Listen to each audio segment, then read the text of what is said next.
पेट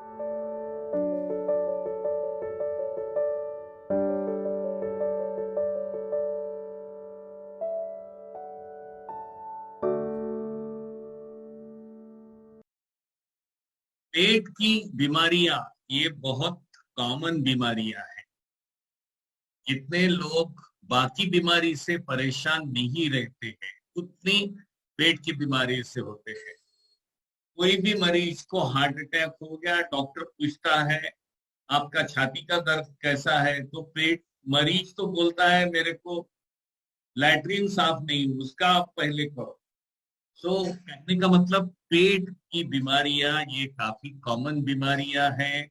अपने देश में कब्जियत, गैस ये इतनी कॉमन है कि गैस्ट्रोएंटेरोलॉजी के 100 में से 70 से 80% लोगों को ये बीमारी रहती है। गए मैं 40 साल से गैस्ट्रोएंटेरोलॉजी ये साइंस मिडास में प्रैक्टिस कर रहा हूँ और मरीजों का इलाज कर रहा हूँ। पेट में जो अभी इस बार मेरे विषय का चर्चा होगा, कुछ नई चीजें जो मिडास में चालू हुई है उसके बारे में बताना चाहूंगा और कुछ जो रिसर्च है उसके बारे में भी चर्चा करना चाहूंगा। पेट में जो जंतु रहते हैं, जो बॉडी के सेल्स रहते हैं, उससे 1000 गुना ज्यादा पेट में बैक्टीरिया रहते हैं। और पेट के बैक्टीरिया ये दो किस्म के रहते हैं, एक अच्छे बैक्टीरिया और खराब बैक्टीरिया। तो ये अच्छे बैक्टीरिया की जो ज्यादा अच्छे बैक्टीरिया कम होके खराब बैक्टीरिया ज्यादा होने से डिसबायोसिस होती है। तो इससे क्या होता है ये हम देखेंगे। एंडोर्फिन्स करके हार्मोन है, उससे क्या होता है देखेंगे। एसिडिटी, गैस, कब्जियत ये सब के बारे में मैं चर्चा करूंगा। और उसके बाद जो हमारे पास कुछ नए नए इन्वेस्टिगेशंस और नए नए मरीज के बिना ऑपरेशन के ऑपरेशन करके जो जांच के तरीके निकले हैं उसके बारे में मैं आपसे चर्चा करूंगा। पेट की आम बीमारियां जैसे कि मैंने बताया, acidity, gas, irritable bowel syndrome जिसको आईबीएस कहते हैं। पुराने जमाने में इसको क्रॉनिक अमीबियासिस कहते थे। ये अमीबियासिस कुछ क्रॉनिक नहीं रहता है। आईबीएस ये तीनों के बारे में, एसिडिटी, गैस और आईबीएस के बारे में ये इसमें मैं चर्चा करूंगा। जैसे कि मैंने बताया, इंटेस्टाइन में जो बैक्टीरिया रहते हैं ये बॉडी के सेल से 1000 टाइम्स ज्यादा बैक्टीरिया रहते हैं। बैक्टीरिया दो किस्म के रहते हैं, अच्छे बैक्टीरिया और खराब बैक्टीरिया। अच्छे बैक्टीरिया का काम है कि न्यूट्रिशन गट को दे, इम्यूनिटी बढ़ाए, बुरे बैक्टीरिया को सप्रेस करे, एंटीबायोटिक्स प्रोड्यूस करे, एंटीबॉडीज प्रोड्यूस करे। ये अच्छे बैक्टीरिया का काम है। जब इसमें संतुलन गड़बड़ हो जाता है इस चीज को हम डिसबायोसिस कहते हैं। और अभी शास्त्रज्ञ शास्त्रज्ञों के हिसाब से ऐसा पता चला है कि डिसबायोसिस के कारण मोटापा, fatty liver, diabetes, depression, arthritis, इतनी सारी इलनेसेस डिसबायोसिस से होते हैं।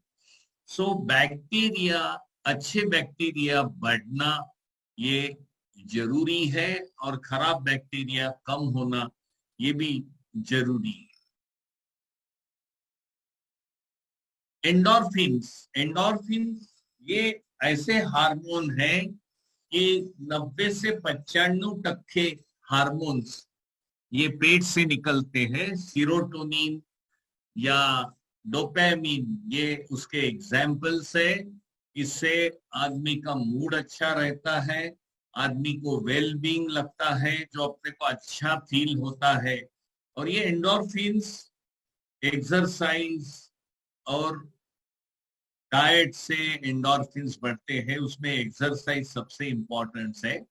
एंड इससे आदमी को अच्छा लगता है।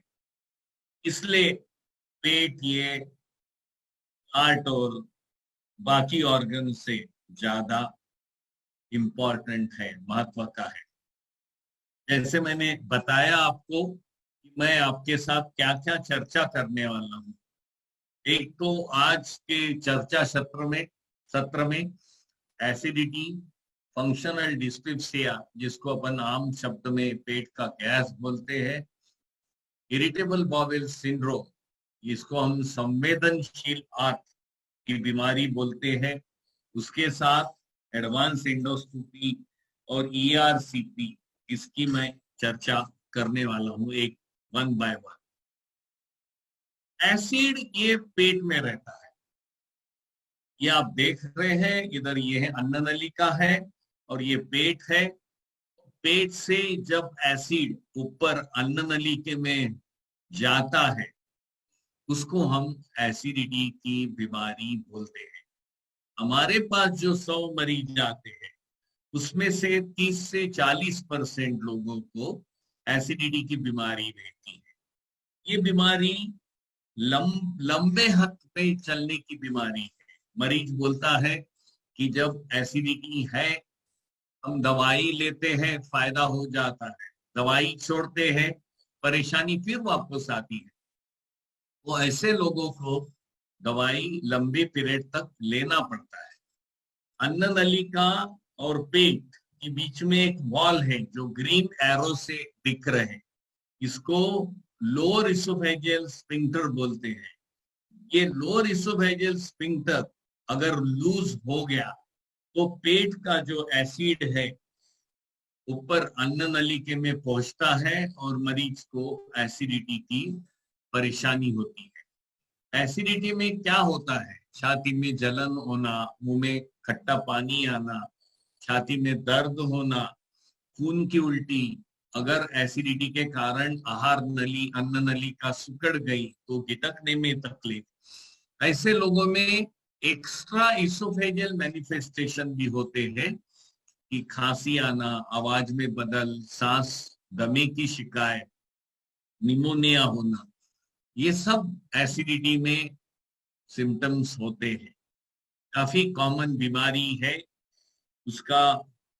उससे लॉस ऑफ वर्क भी बहुत होता है, एब्सेंटिज्म फ्रॉम वर्क होता है, लोग काम क्वालिटी ऑफ लाइफ सफर होता है, लोग सफर करते हैं, इसलिए ये जरूरी है। सबसे दो इम्पोर्टेंट कारण है एसिडिटी के। एक यानी दर्दनाशक दवाई। मैं ये बोलूंगा कि दर्दनाशक दवाई जहां तक अवॉइड करेंगे तो ज्यादा बेटर रहेगा, क्योंकि इससे दर्दनाशक दवाई से अल्सर हो सकता है, एच पायलोरी के जंतु से एसिडिटी बढ़ सकती है। ये एच पायलोरी के जंतु नीचे वायलेट कलर में, ब्लू कलर में जो दिख रहे हैं एच पायलोरी के जंतु है, ये सबसे कॉमन बैक्टीरिया है कि जिससे अल्सर और पेट का कैंसर ऐसी चीजें भी हो सकती है। इसलिए दर्दनाशक दवाई का सेवन नहीं करना है। एच पायलोरी के लिए देखना जरूरी है कि आपको है या नहीं है, और उसको उसका इलाज करना जरूरी है। आमतौर पे हर्निया, हाइटस हर्निया या अन्न नलिका और पेट के बीच का वॉल लूज होने से एसिडिटी का कारण होता है। बहुत बार एसिडिटी के बाकी भी कारण होते हैं अपार्ट फ्रॉम ये दोनों। एसिडिटी का निदान कैसे करें? सबसे कॉमन चीज है कि एसिडिटी का निदान करने के लिए एक एंडोस्कोपी करते हैं। एंडोस्कोपी सभी को पता है। जब हम आए थे पहले बार लोग पूछते थे एंडोस्कोपी करना चाहिए या नहीं। 10 लोगों को एंडोस्कोपी बताते थे, एक आदमी करता था, 9 नहीं करता। एंडोस्कोपी का महिमा लोगों को पता होने के बाद में लोग 10 साल के बाद में आने लगे, बोलने लगे, सर हमारे एंडोस्कोपी करके दो। तो एंडोस्कोपी ये बहुत अच्छा इन्वेस्टिगेशन है कि जिससे अन्न नली का, पेट और आंत का पूरी तरह से इलाज निदान होता है। इसमें एसिडिटी की बीमारी का निदान होता है, कैंसर का निदान होता है, कोई ब्लीडिंग का निदान होता है कि जिनको डिस्फीजिया है उसका कारण निगलने में तकलीफ है, उसका कारण पता चलता है। हमारे पास मध्य भारत में पीएच मेट्री और मैनोमेट्री ऐसे जांच है कि जिसके कारण एक प्लास्टिक का कैथेटर अन्न नलिके में रख देते हैं, पेट के 5 सेंटीमीटर ऊपर, और 24 घंटे एडमिट करके हम एसिड गिन सकते हैं। तो एसिड की मात्रा कम है या नहीं, ये पता करने के लिए ये पीएच मेट्री करके टेस्ट है। आमतौर पे ये रूटीन टेस्ट रूटीनली किया नहीं जाता है, लेकिन जो मरीज एसिडिटी की दवाई लेने के बाद में भी उनको फायदा नहीं होता है या इनको जलन चलती रहती है कि इसको मुंह में पानी आता है, ऐसे लोगों में पीएच मेट्री की टेस्ट की जाती है। ऑपरेशन के पहले पीएच मेट्री के टेस्ट की जाती है। एंडोस्कोपिक ट्रीटमेंट करने के पहले पीएच मेट्री की टेस्ट की जाती है। तो ये पीएच मेट्री है। उसी समय उसी प्रकार की एक टेस्ट है जिसको मैनोमेट्री बोलते हैं। जैसे आदमी खाना खाता है, अन्न नलिका उसको नीचे ढकेलती है, और ये अन्न नलिके का इसोफेगस का प्रेशर गिनने की, पेरिस्टालसिस चाल गिनने की जो प्रोसेस है, इसको हम मैनोमेट्री बोलते हैं। बहुत सारी बीमारियां रहती है कि जिसमें एक्लेजिया नाम की बीमारी है कि जिसमें अन्न नलिका और पेट के अंदर का जो स्पिंक्टर है वो टाइट होता है, खाने को नीचे नहीं जाने देता है। ऐसे लोगों में भी एसिडिटी के लक्षण होते हैं, वो मैनोमेट्री में अपने को पता चलते हैं। तो ऐसे इसमें हम मैनोमेट्री करके टेस्ट करते हैं। पुराने जमाने में जब एंडोस्कोपी नहीं था, बेरियम एक्सरे करके ये बीमारी का निदान करते थे, और लेकिन बेरियम की एक्यूरेसी, अचूकता इतनी नहीं थी, उसके कारण बेरियम बैकड्रॉप में चले गया और एंडोस्कोपी ये ऊपर आ गई। क्योंकि एंडोस्कोपी में गुलाबी आंख लाल हुई कि नहीं, सूजन हुई क्या, छाला हुए क्या, ये सब पता कर सकते हैं कि जो बेरियम में नहीं पता करते हैं। और आंत का टुकड़ा बायोप्सी भी ले सकते हैं। थेरेपेटिक प्रोसीजर जैसे अन्न नलिके को फैलाना, ये सब अपन कर सकते हैं। इससे कैसे बचे? Lifestyle changes. स्मोकिंग आप कर रहे हैं तो स्मोकिंग नहीं करना चाहिए, रेगुलर एक्सरसाइज करना चाहिए। स्ट्रेट आपका रिफ्लक्स अवॉइड होना चाहिए, पेट से कंटेंट अन्न नलिके में नहीं आना चाहिए। छोटा कम क्वांटिटी में फूड लेना चाहिए, धीरे धीरे सॉलो करना चाहिए। अल्कोहल, साइट्रस फ्रूट, चॉकलेट्स, मिर्ची, ये अवॉइड करना चाहिए। पेट को टाइट ऐसे गारमेंट्स नहीं पहनना चाहिए, हेड एंड ऊपर करके सोना चाहिए। कॉफी नहीं लेना चाहिए, और रात के खाने के बाद में 3 घंटा तो भी नींद को नहीं जाना चाहिए। ये सब परहेज आपको करना है कि जिससे एसिडिटी में आपको फायदा होगा। दूसरी बीमारी जो मैं आमतौर पे लोग बोलते हैं कि गैस की बीमारी है, इसको हम डिस्पेप्सिया बोलते हैं। डिस यानी एबनॉर्मल, पेप्सी यानी डाइजेशन। जब आपका डाइजेशन बराबर नहीं रहा तो उसको हम डिस्पेप्सिया बोलते हैं। फंक्शनल डिस्पेप्सिया का मतलब ये है कि कोई बीमारी नहीं है लेकिन परेशानी है। ऐसे लोगों को क्या रहता है, ये भी हमारे 100 मरीज जो ओपीडी में आते हैं 40 से 50 मरीजों को फंक्शनल डिस्पेप्सिया रहता है। काफी कॉमन बीमारियां हैं। ऐसे पेशेंट्स क्या कंप्लेंट करते हैं, आप पूछेंगे उनको क्या होता है, गैस की बीमारी है, पेट फूलता है, भरा भरा सा लगता है, खाना खाते हैं, थोड़ा खाना खाते हैं तो पेट भरा भरा सा लगता है, खाने की इच्छा नहीं होती है, जी मिचलना, उल्टी होना, थकान महसूस होना, ये सब लक्षण फंक्शनल डिस्पेप्सिया में होते हैं। नॉर्मली क्या होता है, आदमी खाना खाता है, ये पेट का ऊपर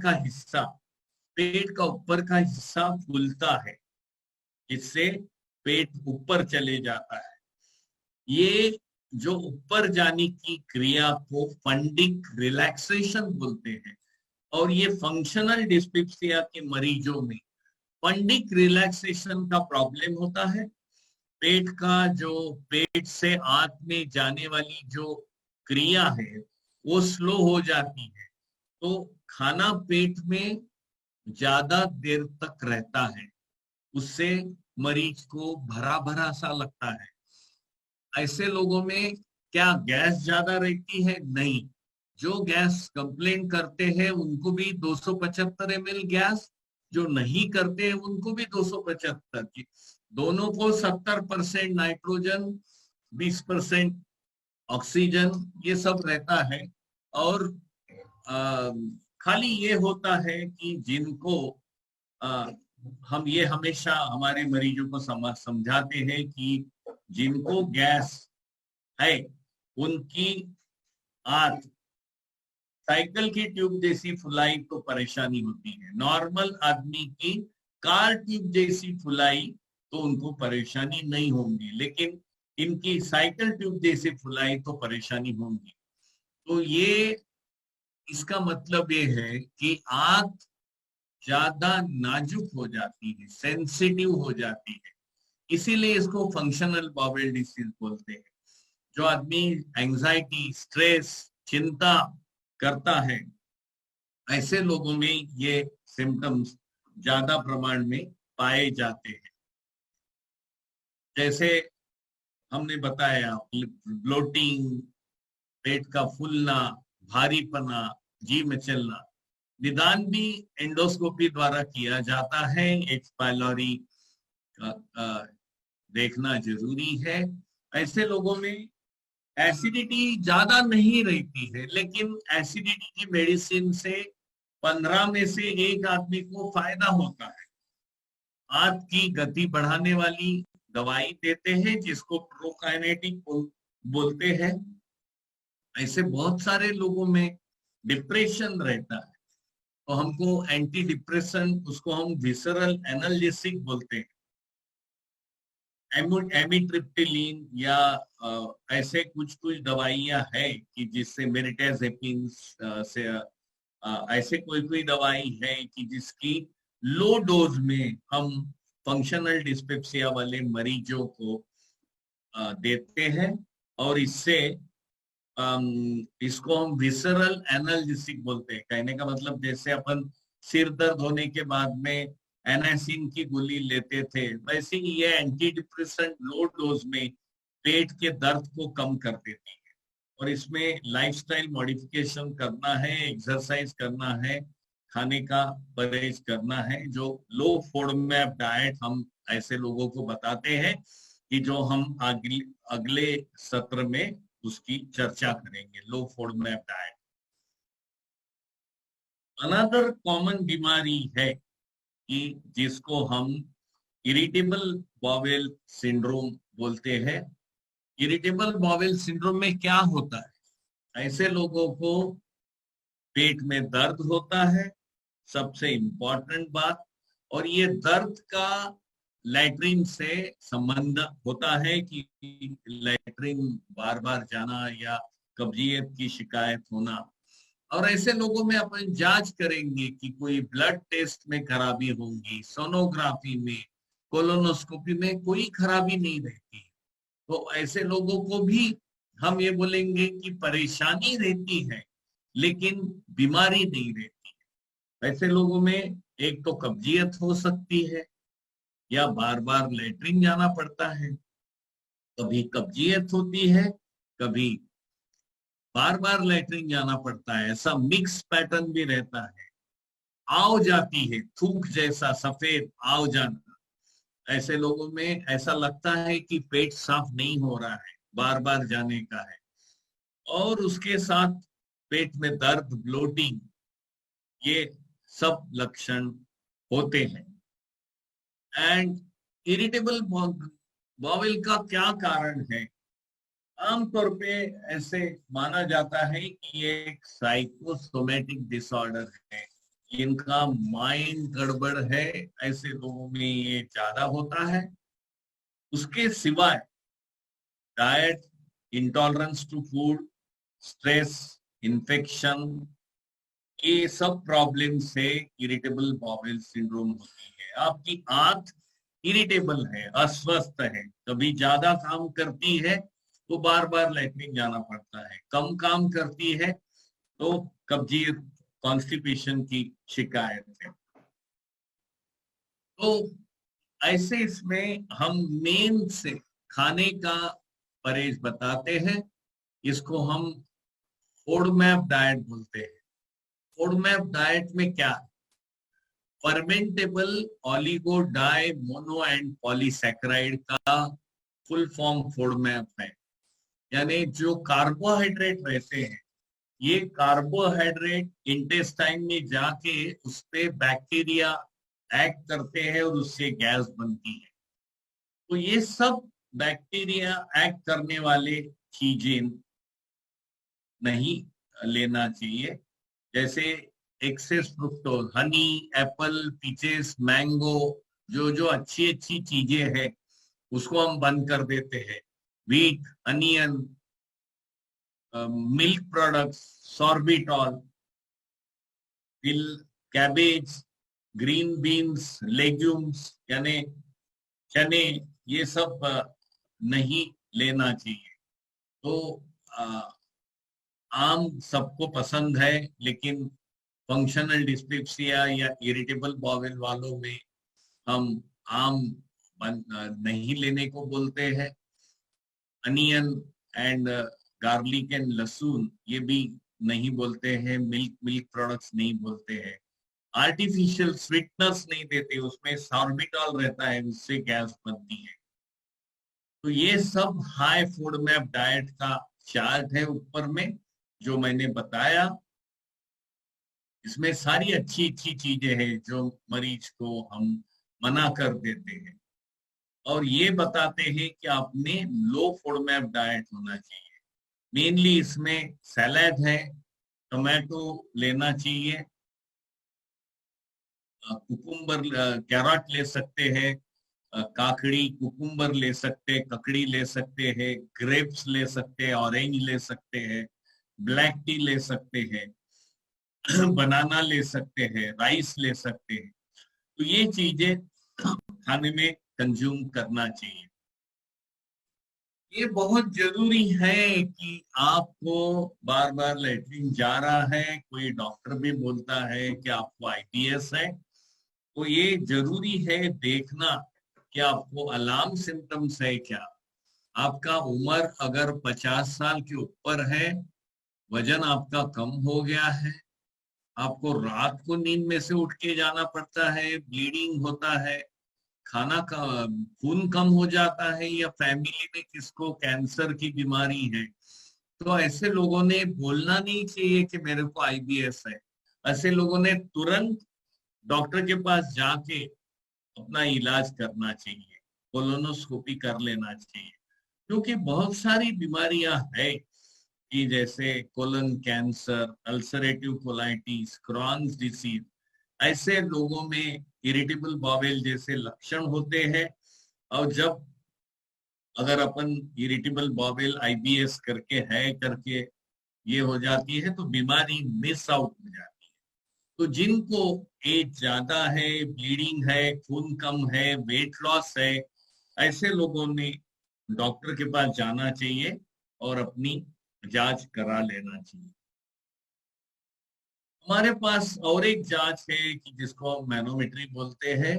जिन लोगों को कब्ज बहुत देर से है, आधा आधा एक एक घंटा लैट्रिन में बैठना पड़ता है, ऐसे लोगों में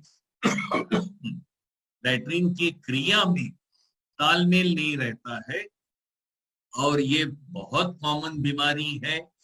और जिन लोगों को ज्यादा मात्रा में कब्ज की शिकायत है, ऐसे लोगों में जहां लैट्रिन निकालना पड़ता है, इनिमा लेना पड़ता है, ये सब ऐसे लोगों ने एनोरेक्टल मैनोमेट्री करके टेस्ट करके बीमारी का निदान करना चाहिए। इंडोस्कोपी में मैंने जैसे बताया, अन्न नली का स्टमक और इंटेस्टाइन देखा जाता है। ईआरसीपी ये बहुत स्किलफुल टेस्ट है कि जिससे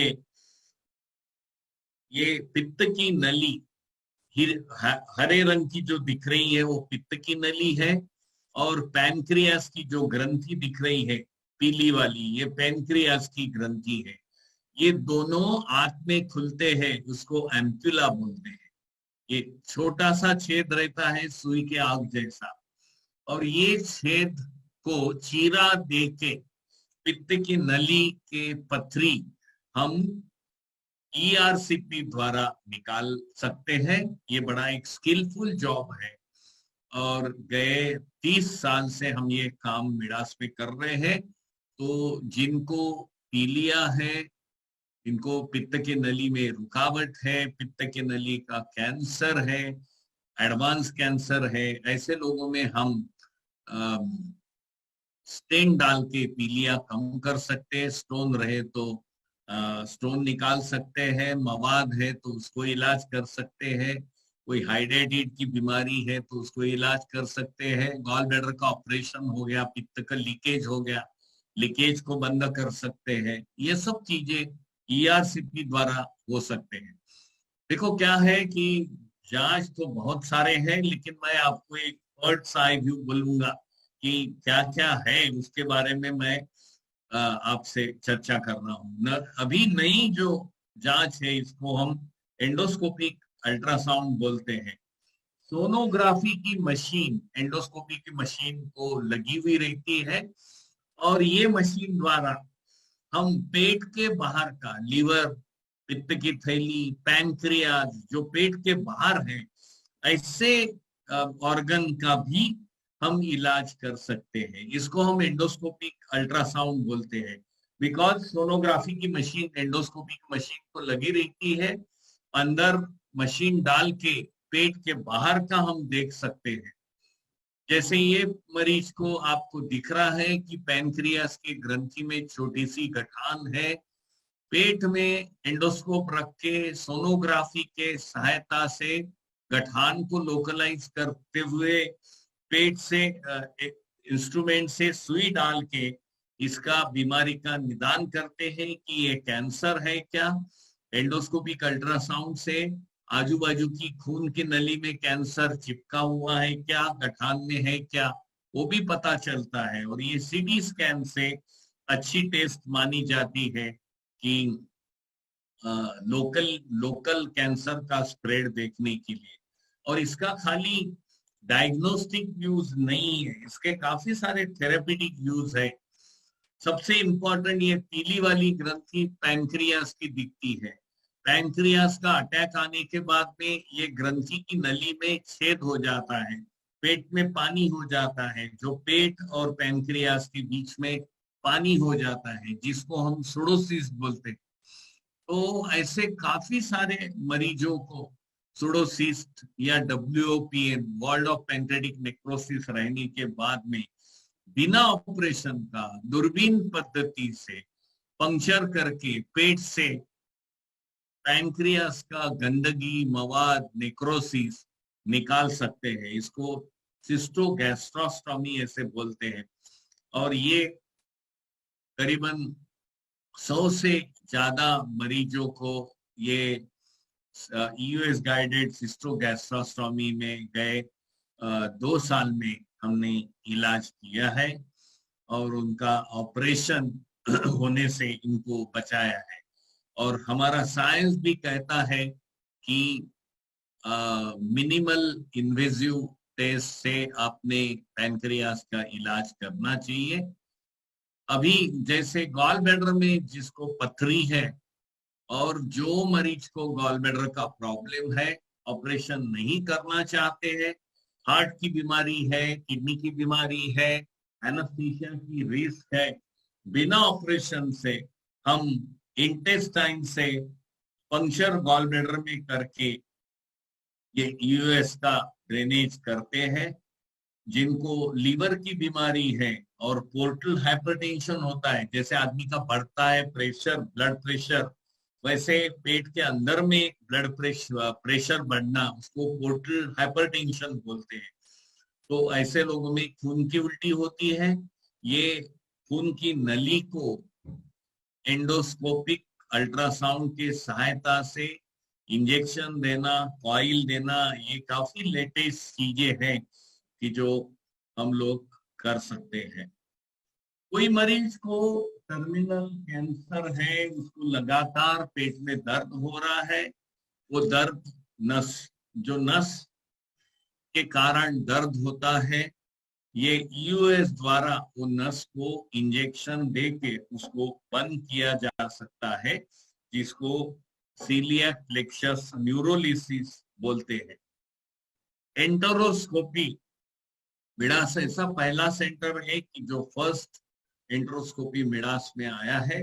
और एंट्रोस्कोपी यानी स्मॉल इंटेस्टाइन की एग्जामिनेशन, इसमें डबल बलून, सिंगल बलून, तो स्मॉल इंटेस्टाइन में जिसको ब्लीडिंग है, एंडोस्कोपी कोलोनोस्कोपी में पता नहीं चल रहा है कि ब्लीडिंग का क्या कारण है, ऐसे लोगों में कैप्सूल या एंटरोस्कोपी करके बीमारी का निदान कर सकते हैं। ये मिडास में है। और पर ओरल एंडोस्कोपिक मायोटोमी, जैसे मैंने जिक्र किया था अकेलेजिया नाम की बीमारी का, जिसमें मरीज को निगलने में तकलीफ, मुंह से पानी आना, ऐसा होता है। ऐसे इसमें लेटेस्ट पोएम करके प्रोसीजर है कि जो एंडोस्कोपी के सहायता से अन्न नलिका को टनेल करके एंडोस्कोपी के सहायता से सर्जरी करके वो पूरी मसल को काटा जाता है और जो वॉल है उसका प्रेशर जो नीचे बढ़ा हुआ है उसको कम कर सकते हैं। ये प्रोसीजर को पोएम बोलते हैं और ये हम गए 2 साल से काफी सारी केसेस कर रहे हैं। और ये लेटेस्ट अभी मिडास में पहली बार हुआ है एंटी रिफ्लक्स म्यूकोजेक्टोमी आर्म्स करके प्रोसीजर होती है। एसिडिटी के मरीजों में ये पेट के ऊपर का भाग जला के, ये जब हील होता है, जब ये ठीक होता है, फाइब्रोसिस करके ये प्रेशर पेट और आंत के बीच का प्रेशर ये बढ़ा सकता है और उससे एसिडिटी की शिकायत लंबे पीरियड तक कम हो सकती है। मरीजों को एसिडिटी की मेडिसिन लेना नहीं पड़ता है। ये अभी हमने गए महीने में ये पहले बार फर्स्ट टाइम मिडास में ये प्रोसीजर किया है, डॉक्टर सौरभ मुकेवाद ने, और ये पेपर में भी इसका आया था। तो ये एसिडिटी के मरीजों के लिए हम ये प्रोसीजर करते हैं। सर मैं आपसे एक प्रश्न सर पूछना चाहती हूँ। सर कई बार हमको चेस्ट पेन होता है, हमारे सिर में दर्द होता है या बॉडी के किसी भी पार्ट्स में हमारे दर्द का अनुभव होता है और इसके लिए ये कहा जाता है कि ये आपको गैस का प्रॉब्लम है। तो सर ये कैसे पता चलता है कि ये गैस का प्रॉब्लम है सर, और कितने समय तक सर ये रहता है सर? देखो क्या है, आमतौर पे गैस के कारण आमतौर पे दर्द नहीं होता है। मैं ये बोलूंगा कि डिस्कम्फर्ट होता है। बहुत बार तो क्या हो जाता है कि मरीज को हार्ट की बीमारी रहती है, लेकिन एसिडिटी की बीमारी करके मरीज अपने आप एसिडिटी की बीमारी है करके दवाई लेते रहते हैं, गैस की बीमारी है करके दवाई ये लेते रहते हैं। ये एक गलत चीज है। ये मरीजों ने ऐसे अपने आप या किसने दोस्त ने बताया गैस का होगा करके लेना, ये बहुत गलत बात है। एसिडिटी से जो छाती में डिस्कम्फर्ट हो सकता है, डिस्कम्फर्ट होता है, दर्द नहीं होता है, नंबर एक।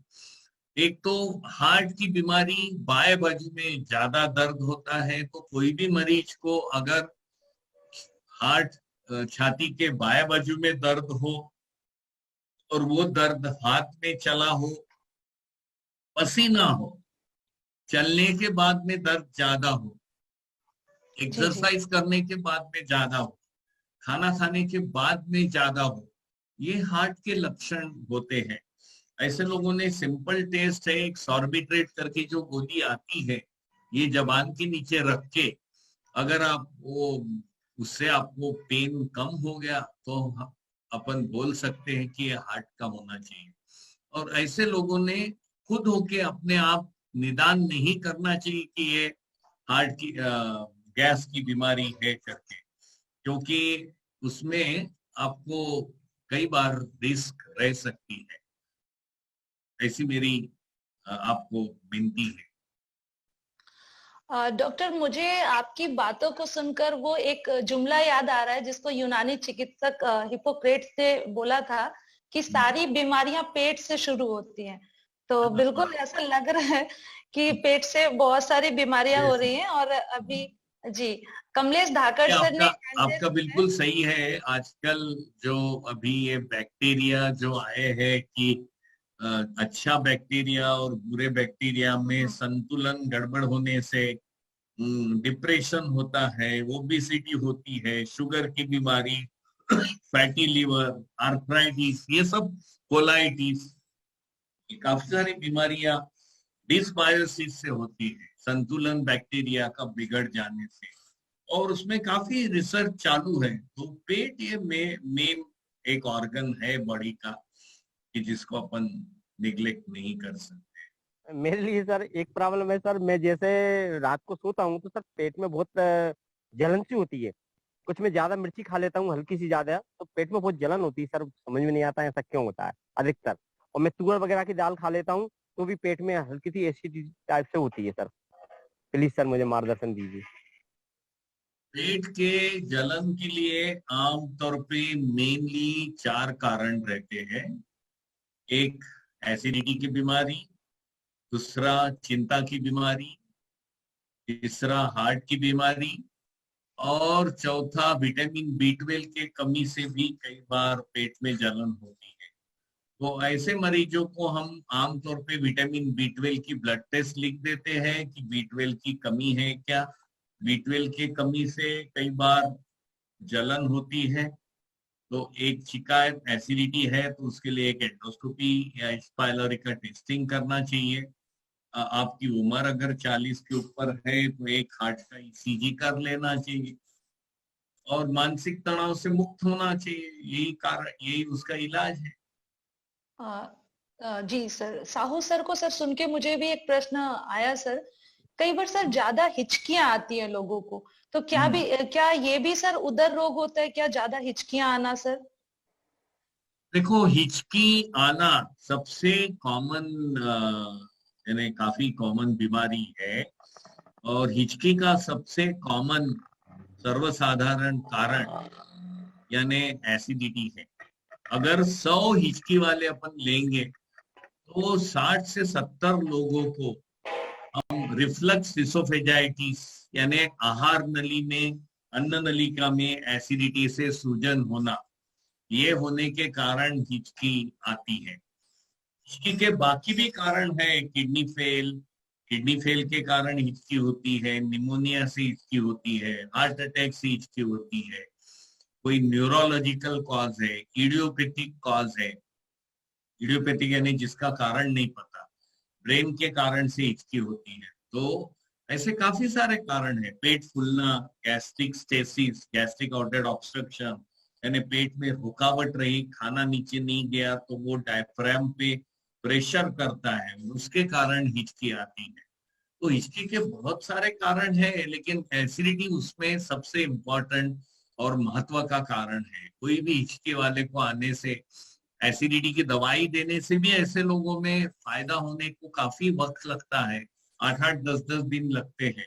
और हिचकी को एक सिम्टम ऐसा पकड़ा जाता है कि ये लोगों के दिमाग में है कि हिचकी आना यानी ये आखिरी का स्टेज है, तो इसलिए लोग बहुत डरते हैं हिचकी आने के बाद में। लेकिन जी हमको सर। उनको समझाना पड़ता है कि ये काफी कॉमन बीमारी है, एसिडिटी की बीमारी है, उससे चिंता नहीं कीजिए। नमस्कार डॉक्टर साहब, मैं श्रवण सिंह चंदेल बोल रहा था। डॉक्टर साहब, मुझे डकार जो है खाना खाने के बाद, या खाना खाने के बाद ही नहीं, इवन पूरे दिन ही डकार की बहुत समस्या रहती है, और ये काफी लंबे समय से है मुझे, तो इसका कोई निदान बताएं सर। डकार आना, गैस आना, ये एक गैस ये गैस का लक्षण है। जैसे गैस जब मरीज को रहता है, उसके दो फॉर्म में रहते हैं। एक तो ऊपर से आती है, इसको डकार बोलते हैं, और एक नीचे से आती है। तो ऊपर से आने वाली डकार, इसको आमतौर पे मरीज एरोफीजिया करता है। एरोफीजिया ने गैस स्वॉलो करता है और उसको निकालता है। इसको आमतौर पे स्ट्रेस, टेंशन, ये सबसे कॉमन कारण डकार का रहता है। जैसे मरीज हमारे पास आता है, बैठता है सामने, ओ ऐसे करते हैं, तो ये सब देखते बराबर हम जान जाते हैं कि ये पेशेंट को स्ट्रेस, मेंटल स्ट्रेस, एंजाइटी, चिंता, इसके कारण परेशानी है। ये सबसे कॉमन कारण चिंता है। मैं एक क्वेश्चन करना चाहती हूँ सर से। सर, जैसे कई लोग सफर करते हैं, लगातार 2-3 दिन का सफर करते हैं, ट्रेवलिंग करते हैं, तो उनका पेट साफ नहीं होता एक्चुअल में, तो इसका रीजन क्या हो सकता है सर? नहीं, बेसिकली क्या है, आप सफर करते हैं, आप एक जगह बैठे रहते हैं, है ना, तो आपको कुछ एक्टिविटी नहीं रहती है। सफर में टाइम पे पानी नहीं मिलता है, खाना भी बाहर का रहता है। ये सब फैक्टर्स मिलके आपको ये होता है। उसमें मेन यानी आपका सेडेंटरी हैबिट्स बोलेंगे, या बैठने की क्रिया की एक्टिविटी नहीं है, चलना नहीं है, फिरना नहीं है, तो उसमें कब्जियत की शिकायत ज्यादा होती है। जी सर। और सर, फास्ट रहती हैं जो अक्सर महिलाएं, फिर उनका एक दिन का भी यदि फास्ट रहता है तो दूसरे दिन बिल्कुल कब्ज की शिकायत हो जाती है। तो ऐसे लोगों को मैं एडवाइस करूंगा कि जब एक बार खाना खाते हैं, 2 बार में से एक बार जब खाना खाते हैं, ऐसे लोगों में फाइबर, डाइट में फाइबर कंटेंट ज्यादा लेना चाहिए, रेशे वाली चीजें ज्यादा लेना चाहिए। जैसे गाजर, ककड़ी, हरी सब्जी, ये ज्यादा लेने से उसमें क्या हो जाएगा कि फाइबर कंटेंट ज्यादा हो, और फाइबर कंटेंट ज्यादा होने से ये कब्ज की शिकायत कम हो जाएगी। ये जरूरी है। खर्राटे की बीमारी, कुछ लोग सोते समय खर्राटा लेते हैं, हाँ, ये क्या पेट की वजह से होती है या किसी और कारण से? देखो, खर्राटा लेना, ये एक, इसको हम ऑब्स्ट्रक्टिव स्लीप एपनिया बोलते हैं। ऑब्स्ट्रक्टिव स्लीप एपनिया, इसमें जो मरीज काफी मोटा रहता है, जिसका वजन ज्यादा रहता है, ऐसे लोगों में क्या हो जाता है कि जो पेट और फेफड़े के बीच में जो डायफ्राम रहती है, उसमें चर्बी जमा हो जाती है, और वो चर्बी जमा होने के कारण सांस लेने में दिक्कत हो जाती है। और ऐसे लोगों में लोग नाक से सांस नहीं लेते हुए मुंह से सांस लेके खर्राटे लेते हैं। इससे क्या हो जाता है कि ब्रेन को ऑक्सीजन जो पहुंचना चाहिए उतना ऑक्सीजन पहुंचता नहीं है। तो ऐसे लोगों में हम सबसे पहले तो स्लीप स्टडीज एडवाइस करते हैं। ये बेसिकली पल्मोनोलॉजिस्ट देखते हैं, लेकिन ये स्लीप स्टडीज देख के अपने को ये देखना पड़ता है कि सही में इनको एपनिया यानी सांस बंद हो जाती क्या, ये सब देखना पड़ता है। और ऐसे लोगों ने इलाज करना चाहिए, डॉक्टर को दिखाना चाहिए, वजन कम करना चाहिए। खर्राटे लेने से ब्रेन को ऑक्सीजन जितना पहुंचना चाहिए उतना पहुंचता नहीं है, आदमी को फ्रेश नहीं लगता है, दूसरे दिन लिथार्जिक लगता है, थके थके सा महसूस होता है क्योंकि ऑक्सीजन नहीं पहुंचता है। अच्छा, बहुत बढ़िया सेशन मैं विटनेस कर रहा हूँ डॉक्टर साहब का। एक क्वेश्चन है मेरे दिमाग में कि whether your stress level also leads to the complication in the stomach, और which part of the stomach, कहाँ पर आपका स्ट्रेस लेवल अफेक्ट करता है स्टमक को? डॉक्टर साहब प्लीज। बहुत अच्छा सवाल है। जो पेट के 2-3-4 बीमारियां जो मैंने बताई अभी आपको, 3 कॉमन बीमारी, एसिडिटी, फंक्शनल डिस्पेप्सिया और इरिटेबल बाउल सिंड्रोम, ये सभी में स्ट्रेस का सबसे बड़ा रोल। मैं तो ये बोलूंगा कि पेट की बीमारियां जो है उसमें 60 से 70% स्ट्रेस का कारण है।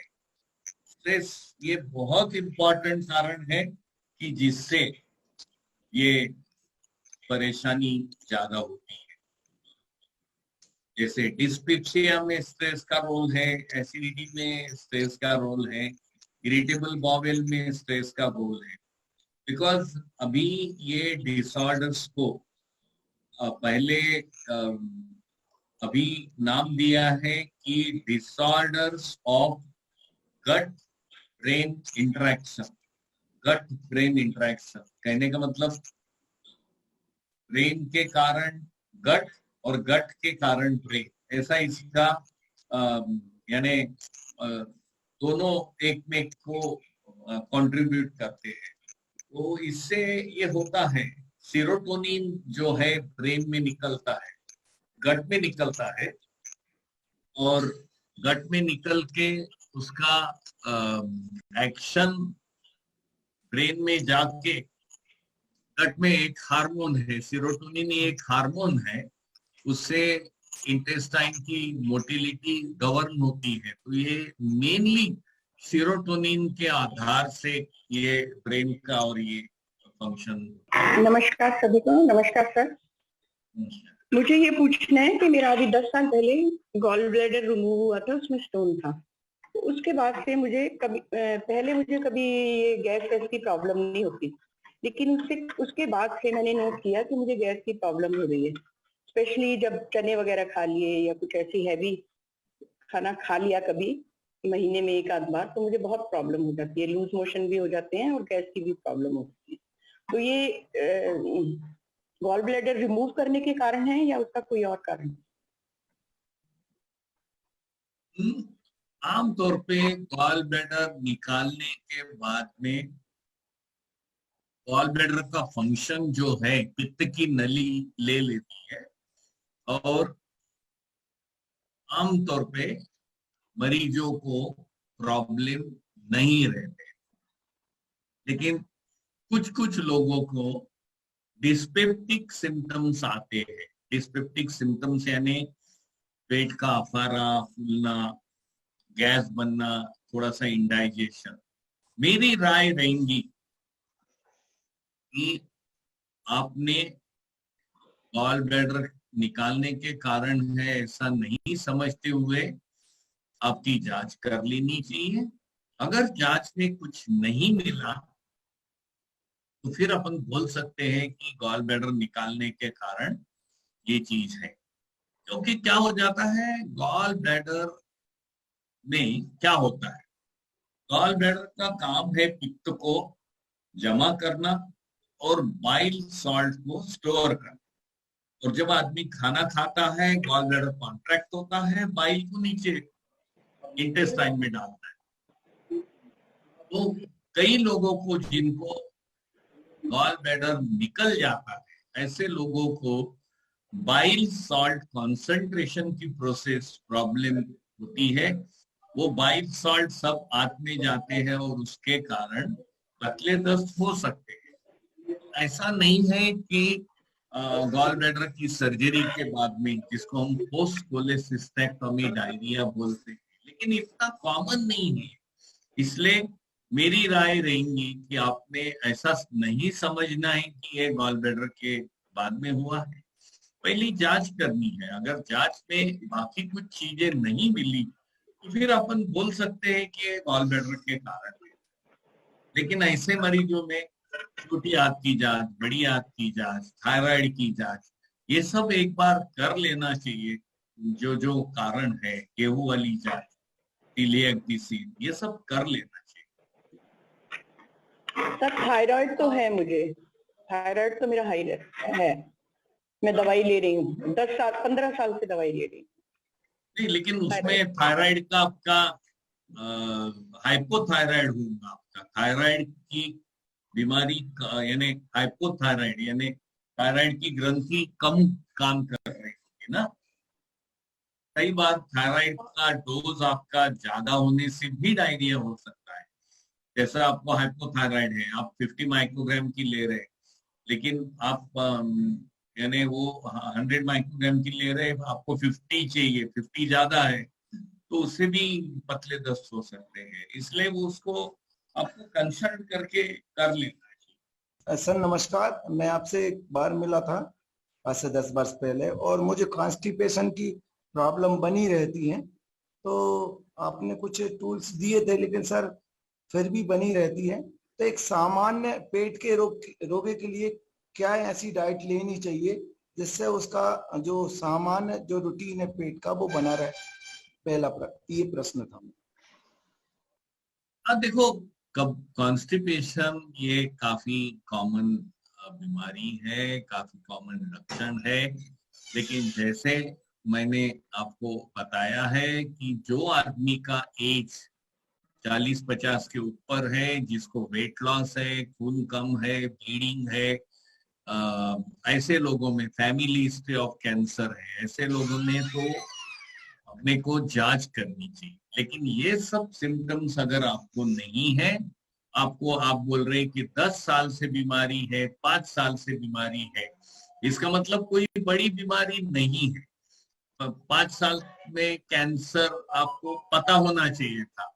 तो जब आपको 5 और 10 साल से है, इसका मतलब आपकी आंत आलसी हो गई है, काम नहीं कर रही। ऐसे लोगों में हम फाइबर कंटेंट डाइट में ज्यादा लेने को बोलते हैं। फाइबर कंटेंट यानी रेशे वाली चीजें, यानी सलाद लेना, गाजर, ककड़ी, मूली, ये लेना चाहिए। फिर फ्रूट्स लेना चाहिए कि जिसमें रफेज ज्यादा रहता है। हरी सब्जी, पत्ते वाली सब्जी, पालक, मेथी, ये लेना चाहिए। ज्वारी की भाकरी ज्यादा रिकमेंड करेंगे। नॉन वेजिटेरियन फूड नहीं लेना चाहिए, गरिष्ठ फूड नहीं लेना चाहिए, क्योंकि इससे कोलेसिस्टोकाइनिन निकलते हैं। ये कोलेसिस्टोकाइनिन से आंत शिथिल हो जाती है। तो ये कुछ कुछ चीजें, वेजिटेरियन फूड ज्यादा प्रेफर होना चाहिए, सैलड ज्यादा लेना चाहिए, रेसिड्यू वाली अंकुरित दाल, ये सब लेना चाहिए कि जिससे आपको फाइबर कंटेंट ज्यादा हो जाएंगे और लैट्रिन करने में ज्यादा बनेंगी, रेसिड्यू ज्यादा बनेगा तो निकलने में आसानी होता है। और उसके सिवाय एक्सरसाइज करना, ये बहुत इंपॉर्टेंट चीज है। पानी ज्यादा पीना, एक्सरसाइज करना, कसरत करना, कुछ भी चीज से, इससे भी एंडोर्फिन्स निकलते हैं। एंडोर्फिन से भी इंटेस्टाइन में अच्छे इफेक्ट्स होते हैं। तो ये सब मेरे हिसाब से जरूरी है। तो मैं ये बोलूंगा कि मैंने आपको पेट के कॉमन प्रॉब्लम्स और जो रिसेंट इन्वेस्टिगेशंस पेट के फील्ड में हो रहे हैं उसके बारे में आपको जानकारी दी है। और ये हमारा सौभाग्य है कि आज हमको ये आपने मौका दिया है कि पेट के बारे में चर्चा करने का। उसके लिए मैं बहुत बहुत धन्यवाद हूँ।